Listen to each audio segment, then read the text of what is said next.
The great hall of the Galactic Assembly was silent. Thousands of alien representatives sat in their seats, watching the humans who stood at the center of the chamber. The light from 100 distant stars poured through the crystal ceiling, but none of it seemed to touch the small group of humans below. Admiral Kang Tae stood at the front. He was an old man with gray hair and tired eyes, but his back was straight and his face showed nothing. Behind him stood Captain Yuna. Younger and full of anger, she was trying to hide. Her hands were tight fists at her sides. The High Speaker of the Assembly rose from his seat. He was a tall creature with 4 arms and skin like blue stone. His voice echoed through the chamber, cold and final. The Galactic Assembly has reached its decision. The species known as humans are found guilty of excessive violence, dangerous behavior, and threat to galactic peace. Earth and all human colonies will be sealed behind the veil. No human ship will pass. No human signal will be heard. You are exiled from the stars. A wave of approval moved through the alien crowds. Some clapped their strange hands. Others made sounds of relief. The humans had only been in space for 200 years, but in that time they had fought 17 wars. They had destroyed a rogue fleet that threatened 3 systems. But they had done it with such brutal speed that it terrified everyone who watched. The aliens did not see protectors. They saw monsters waiting to be unleashed. Captain Yuna stepped forward, her voice sharp. "We saved your worlds. We stopped the Varath pirates when none of you would fight. We bled for this galaxy, and this is how you repay us." The High Speaker did not even look at her. "Your violence solves problems today and creates nightmares tomorrow. The Assembly has decided. The veil will rise in 6 standard hours. Return to your space. Do not resist." Admiral Tae put a hand on Yuna's shoulder. She looked at him with fire in her eyes, wanting him to fight, to argue, to do something. But the old admiral only shook his head slowly. "Come," he said quietly. "We are leaving, sir. We cannot just accept this. We have done nothing wrong, I know." Tae turned and began walking toward the exit. "But fighting here will only prove them right. We will leave. We will be silent. And one day, they will understand what they have done." The human delegation walked out of the Great Hall. No one stopped them. No one spoke to them. The aliens watched them go like they were watching a disease being removed from their body. Outside, their shuttle waited. The crew looked at them with questions on their faces, but Tae said nothing. He sat in his seat and stared out the window as the shuttle lifted off and carried them back to the human flagship. The ship was called the Dawn of Terra. It was the largest vessel humanity had ever built. But compared to some of the alien dreadnoughts, it was small. Still, it was home. It carried 12,000 crew members and their families. People who had hoped to build new lives among the stars, now they were going back behind a wall that would cut them off from everything, Captain. Yuna found Admiral Tae on the observation deck, watching the stars. The veil was already starting to form in the distance, a faint shimmer of energy that would soon become an unbreakable barrier. 70 years, Tae said without turning around. That is how long the veil will last before it needs to be renewed. The Assembly believes we will destroy ourselves before then. Will we? Yuna asked. No? Tae finally turned to look at her. There was something in his eyes now, something that had not been there in the assembly hall. It was not anger. It was not sadness. It was patience. We will do the opposite. We will become something they cannot imagine. How can you be so calm? They just threw us away like garbage. 'Cause anger is easy, Yuna. Any fool can be angry. But what comes after anger? What do you build with rage? He shook his head. We will build with patience, with silence, with work. And when the time comes, the galaxy will see what humanity truly is. The veil finished forming 3 hours later. It was beautiful in a terrible way, a wall of shimmering light that stretched across 3 star systems. On one side was the galaxy full of life and trade and countless species. On the other side were the humans alone. The last message from the assembly came through as the barrier sealed. It was short and cold. Exile begins now. The Galactic Assembly wishes humanity peace in its isolation. Admiral Tae ordered all communications shut down. Every signal, every broadcast, every attempt to contact the outside went silent. If the galaxy wanted them quiet, then quiet they would be. But silence did not mean surrender. Within hours of the veil closing, Tay called every human leader to a meeting. Presidents, generals, scientists, engineers, all of them gathered in the largest room on the dawn of Terra.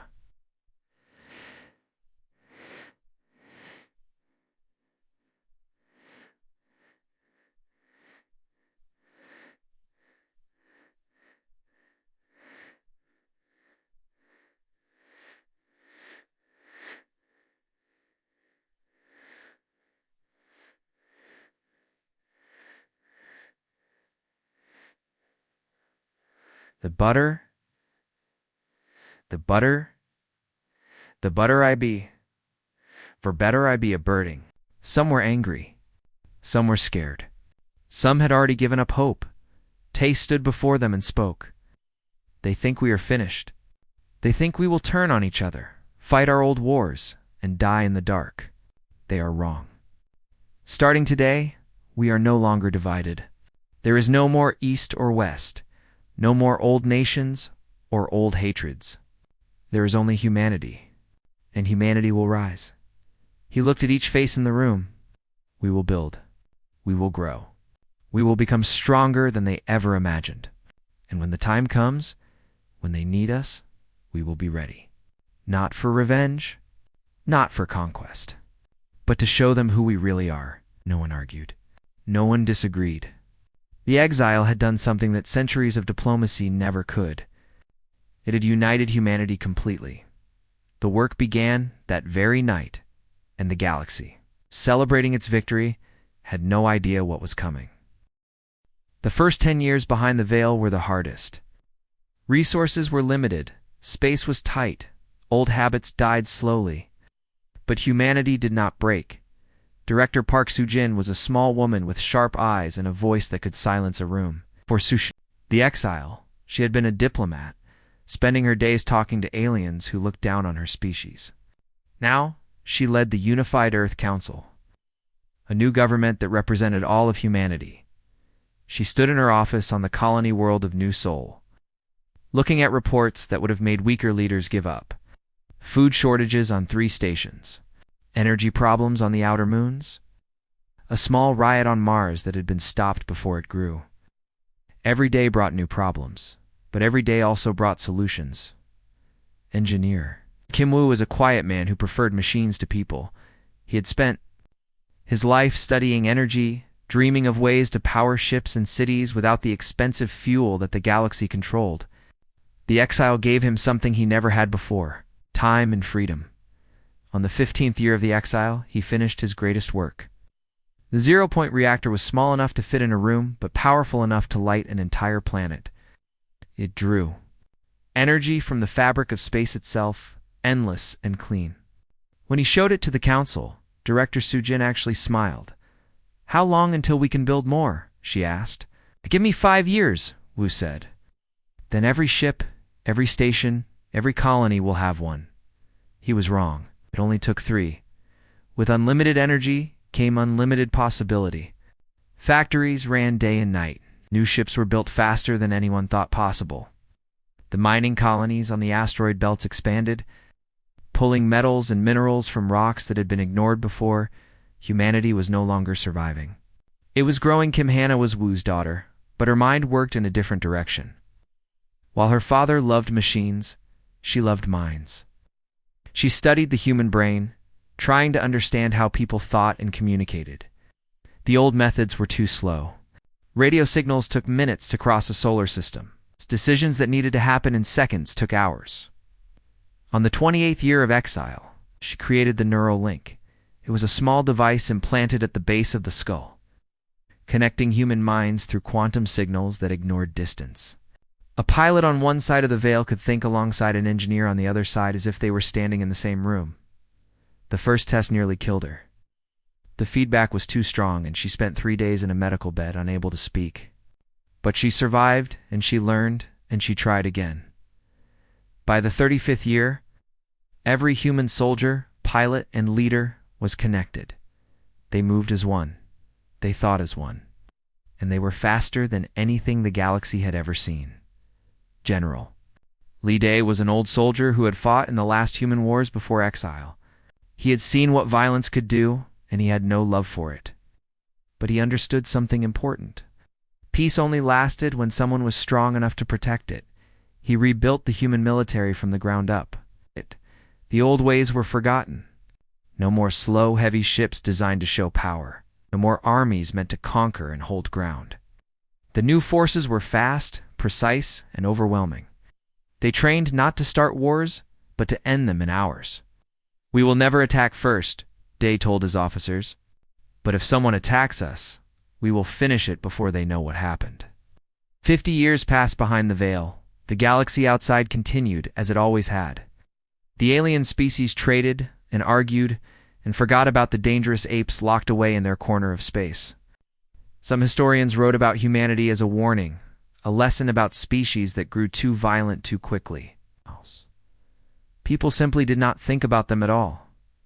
They had no idea what was happening behind the barrier. Director Sujin was old now, her hair white and her body frail, but her mind was still sharp, and her voice still carried power. She called one final meeting of the council before she retired. "I will not live to see what comes next," she said. "But I know it is coming. One day the galaxy will need us. They will call for help and we will answer. Not because we forgive what they did, not because we want their approval, but because that is who we are." She looked at the young leaders who would take her place. "We are humanity. We protect. We build. We survive. And when the time comes, we will show the stars what that means." She died 3 months later, peaceful in her sleep. Millions mourned her. Schools were named after her, but her words lived on, repeated in every classroom, in every training hall. Patience, strength, purpose. Kong Era was born on the 40th year of exile. She was the granddaughter of Admiral Kong Tae, who had died when she was just a child. But she had grown up hearing his stories, learning his lessons. He joined the fleet at 18, rose through the ranks by 30, and became the youngest fleet admiral in human history by 4. She stood on the bridge of the new flagship, the Silent Dawn, and looked at the fleet spread out before her. 3,000 warships, each one more advanced than anything the galaxy had ever built. Fighters that could dance through asteroid fields. Carriers that could repair themselves in battle. Weapons that could crack a moon in half, and all of it waiting. "Silent, patient," Admiral, her first officer, said. "Long-range sensors are picking up something strange beyond the veil. Energy signatures we have never seen before." Ara turned to look at the screen. The readings were wrong. They did not match any known species. They were dark, hungry, and moving fast. "What is it?" she asked. "Unknown, Admiral. But it is heading toward the core worlds of the Assembly." Era felt something cold settle in her chest. Not fear, anticipation. "Keep watching," she said. "Something tells me our silence is about to end." The Keth came from the dark space between galaxies where no star had ever burned. No one knew how old they were. No one knew where they began. They simply appeared at the edge of the galactic rim like a shadow spreading across water. Their ships were not built. They were grown. Massive living vessels made of bone and muscle, powered by the consumed remains of 1,000 dead worlds. Inside each ship were millions of Keth, all connected to a single mind that felt no mercy and knew no fear. The first world to fall was a small trading post called Yethra. The distress signal lasted only 3 minutes before going silent. When the Assembly sent a patrol fleet to investigate, they found nothing. No buildings. No people. No bodies. Just empty ground where a city had once stood, and a strange, dark stain spreading across the soil. Ambassador No Yoon had served the Assembly for 20 years. She was one of the few aliens who had spoken against humanity's exile, and she had paid for it with her career. Now, she spent her days in a small office, handling minor disputes that no one else wanted to touch. But when the Keth attacked, everything changed. The Assembly called an emergency meeting. Species that had not spoken to each other in centuries now sat together, watching recordings of the Keth advance. Planet after planet vanished. Fleets that had ruled the stars for thousands of years were swallowed in ours. What do we do? The High Speaker asked. His voice was not cold anymore. It was afraid. No one answered. EU stood in the back of the chamber, watching the chaos. She remembered the day the humans had been exiled, how the assembly had celebrated, how they had believed they were making the galaxy safe. Now that safety was burning, she walked to the front of the room. No one tried to stop her. They were too scared to notice. There's one option we have not considered, she said. The High Speaker looked at her with confusion. Who are you? My name is No Yoon, and I am suggesting we contact the humans. Silence. Then laughter. Then anger. The humans are gone, one representative said. They probably destroyed themselves years ago. Even if they survived, why would they help us? Another asked, We threw them away. They are humans, Yoon said simply. And humans have never been able to ignore a cry for help. It is their greatest weakness. And right now, it might be our only hope. The debate lasted 3 days. In that time, 4 more worlds fell. The Keth were not slowing down. They were speeding up, drawn by the screams of their prey. Finally, with no other choice, the assembly agreed. They would send a message to the Veil. The signal was simple. It contained the recordings of the Keth attacks, the locations of fallen worlds. And a single request? Please help us. On the other side of the Veil. The message arrived like a stone dropping into still water. Admiral Kangara read it in her private quarters. She watched the recordings 3 times, studying the Keth ships, the way they moved, the speed of their attacks. Then she called a meeting of the council. The assembly is begging for help, she said. The species that exiled us, that called us monsters, that locked us away to die, now wants us to save them. Oh. The room was quiet. Some faces showed anger. Others showed satisfaction. Commander Yoon Jin, a hard man who had lost family in the final days before the Veil, spoke first. Let them burn. They made their choice 70 years ago. Now they can live with it. Many nodded in agreement. The humans had long memories. They had not forgotten the shame of exile, the cruelty of the assembly's judgment. But Era shook her head. My grandfather stood in this room 70 years ago, she said. He could have fought. He could have started a war that would have proven everything the assembly believed about us. Instead, he chose silence. He chose patience. He chose to be better than they thought we were. She looked at each face in the room. If we let them die when we could have saved them, we become exactly what they feared. We become the monsters they imagined. Is that what we want? Is that what we've built all this for? Jin's face was hard. They deserve it. Maybe, Era said. But this is not about what they deserve.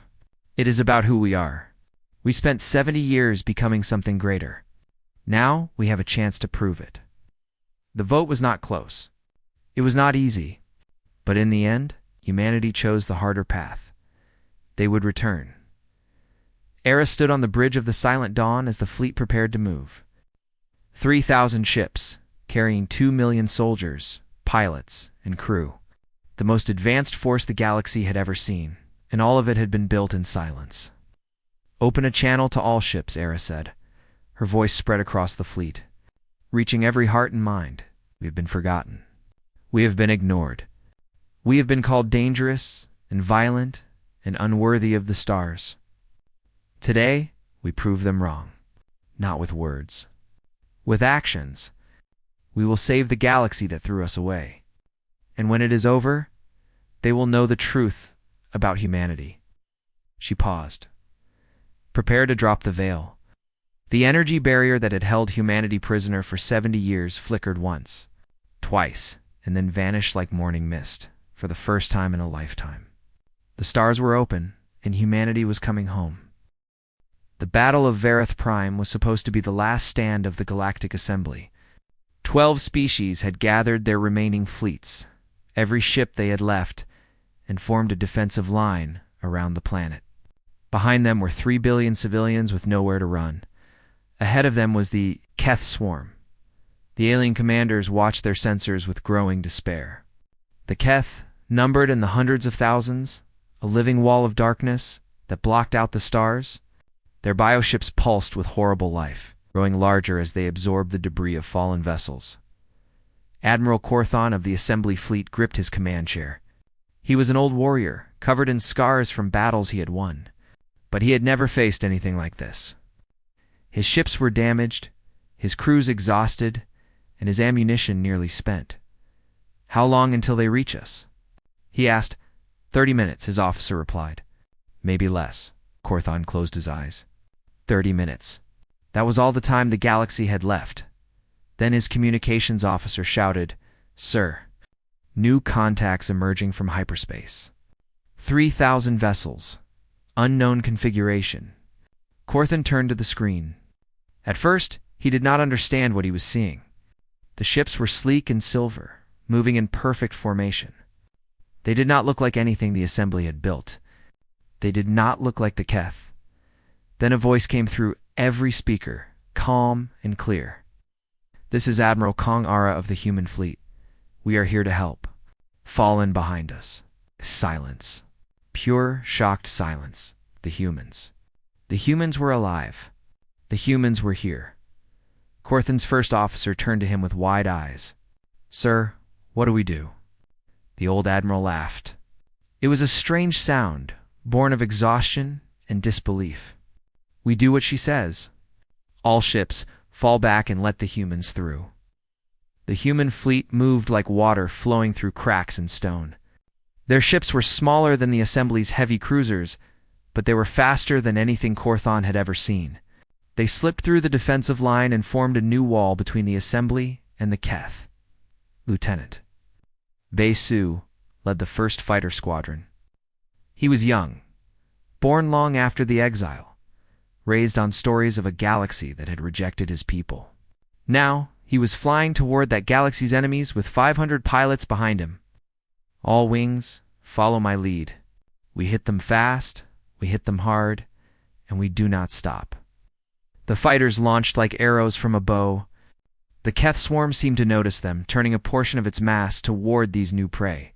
Thousands of smaller bioships broke off to intercept, but the human pilots were connected through the neural link. They moved as one mind, turning and weaving through the enemy like dancers.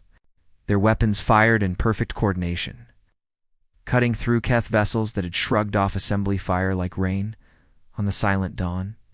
Admiral Era watched the battle unfold.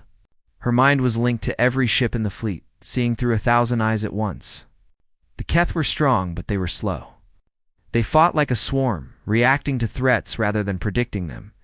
Humanity fought like a single being with 3,000 bodies. "All carriers launch repair drones," she ordered. "Target any damaged assembly vessels and restore their shields. We need every ship in this fight." Engineer Han Minho led the repair teams. His drones were small, nimble machines that could attach to a hull and fix damage in minutes. As the battle raged, they spread across the field, latching onto alien ships that had been moments from destruction. Aboard one of those ships, Captain Corthon watched in amazement as his shields flickered back to life.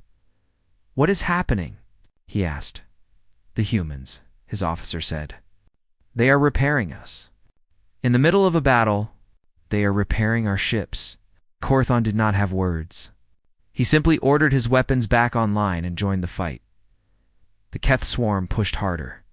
They were endless, it seemed, always more ships to replace the ones that fell. But the human fleet did not give ground. They bent and shifted, absorbing attacks and striking back with terrible precision. Admiral Ara felt the tide turning. The Keth were used to fear. They fed on it, grew stronger from it, but the humans were not afraid. They had spent 70 years preparing for this moment. They had trained for battles that would make this one look simple, and most importantly, they had something the Keth did not understand. Purpose. "All ships advance," Era commanded. "Push them back. Show them what humanity can do." The fleet surged forward. What had been a defensive stand became an attack. The Keth swarm, for the first time in its ancient existence, began to break apart. Lieutenant Su and his fighters chased the fleeing bioships, cutting them down before they could regroup. The heavy cruisers targeted the largest Keth vessels, cracking them open with concentrated fire. And throughout it all, the repair drones kept working, keeping the Allied fleet alive. 6 hours after the battle began, it was over. The Keth swarm at Varith Prime was destroyed. Not driven back, destroyed. Admiral Corthon stood on his damaged bridge, staring at the sensor readings. He had expected to die today. Instead, he was alive. And the beings who had saved him were the same ones his people had exiled like criminals. A communication came through from the human flagship. Admiral Corthon Era said, "Your ships need time to recover. We will hold the line while you make repairs. This battle is won, but the war is not over. The Keth have more swarms, more queens, more forces spread across the galaxy. We need to work together if we are going to stop them for good." Corthon found his voice. "Why? Why are you helping us? After everything we did to you?" There was a pause. When Ara spoke again, her voice was soft. "Because you needed us. And because this is who we are?" Corthon bowed his head. He had no response to that. The humans had returned. And everything the galaxy believed about them was wrong. The war against the Keth lasted 3 long years. Every battle was different. Every world they liberated had its own horrors. But humanity led the way, and slowly. The darkness was pushed back. Dr. Kim Hannah was old now, her hair silver and her hands not as steady as they once were. But her mind was still the sharpest in human space, and her work saved billions of lives. She studied the Keth for months, searching for their weakness, and finally found it in their greatest strength, the hive mind. Every Keth was connected to every other Keth through a signal that crossed space like a web. It made them fast and coordinated, but it also made them vulnerable. If that signal could be disrupted, the swarm would fall apart. Hannah worked with alien scientists she would have never met before the war. Together, they built a weapon that could break the hive mind frequency. It was not elegant. It was not pretty. But it worked. At the Battle of Hollow Stars, the weapon was used for the first time. The Keth swarm that had been moving in perfect formation suddenly stopped. Ships crashed into each other. Fighters spun out of control. For a few precious minutes, the enemy was blind and confused. The Allied fleet did not waste those minutes. General Joy Sung led the ground forces on occupied worlds. He was a quiet man who spoke more with actions than words. His soldiers were trained not just to fight but to protect. When they landed on a planet, the first thing they did was find the survivors. On the world of Ethos, they found thousands of refugees hiding in caves, starving and afraid. The Keth had been farming them, keeping them alive as a food source. When Sung's soldiers arrived, the aliens did not believe they were real. "You are humans," one of the refugees said. "The monsters. Why are you helping us?" Sung knelt down and offered the alien his water. "We were never monsters. We just never had a chance to prove it." The refugees were evacuated. The planet was freed. And the story spread across the galaxy like wildfire. Madiko Nari worked in the hospital ships that followed the fleet. She had trained on Earth, learning to heal human bodies, but the war taught her to heal alien bodies too. Broken limbs that bent the wrong way. Blood that was green or blue or silver. Organs in places she did not expect. She learned. She adapted. She saved lives without asking what species they belonged to. One night an alien commander was brought to her ship. He was dying, his chest torn open by Keth claws. His officers wanted to take him to an alien hospital, but they were too far away. Nari was his only chance. She worked for 6 hours. She used techniques that had never been tried on his species. She made guesses that should have been wrong but somehow worked. And when it was over, the commander opened his eyes and looked at her. "You saved me," he whispered. "A human saved me." "Yes," Nari said. "Now rest. You have a war to get back to." The final battle came above a dead world called Voroth. The Keth Queen had retreated there with her last great swarm, a force still large enough to threaten entire systems. The Allied fleet gathered, humans and aliens side by side. For one last fight, Admiral Kangara stood on the bridge of the Silent Dawn. She was tired. 3 years of war had worn her down. aged her in ways she could see in the mirror. But she was still standing. Humanity was still standing. The battle was brutal. The Keth Queen drove her swarm forward with desperate fury, knowing this was the end. Ships fell on both sides. Good people died. But the Allied fleet held, and slowly. They pushed forward. When the Queen's flagship was finally cornered, Era had a choice. Her weapons were locked on. One command and the Keth would be gone forever. She hesitated. "Admiral," her officer asked, "do we fire?" Ara thought about everything that had led to this moment.